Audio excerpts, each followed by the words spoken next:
دعا کبھی مسلمان کی رد نہیں جاتی. مسند احمد میں حدیث ہے کہ مسلمان کی دعا کبھی بھی رد نہیں جاتی. اسے میں رکھیے گا. ٹھیک ہے. نبی الاسلام فرمایا کہ وہ 3 طرح سے قبول ہوتی ہے. یا جو کچھ مانگا وہ مل جائے گا, یا اس کے بدلے کوئی بہتر نعم البدل مل جائے گا, کوئی مصیبت بھی ٹال سکتی ہے. اور اگر یہ نہ ہوا تو وہ تمہاری دعا قیامت کے دن کے لیے سٹور کر دی جائے گی, تمہیں اجر ملے گا. لہذا یہ تو اپنے دماغ سے نکال دیں کہ دعا ریجیکٹ ہوتی ہے. دعا کبھی بھی ریجیکٹ نہیں ہوتی.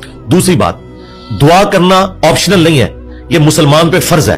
جو مسلمان دعا نہیں کرتا وہ اللہ کا نافرمان ہے, اللہ تعالیٰ کا باغی ہے, اللہ تعالیٰ اس سے ناراض ہوتا ہے.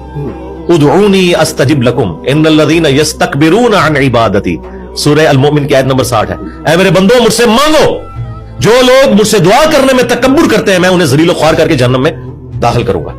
دنیا کے بادشاہ تو مانگنے پر ناراض ہوتے ہیں, اور ہم اس بادشاہ کی عبادت کرتے ہیں کہ جس سے نہ مانگا جائے تو وہ ناراض ہوتا ہے.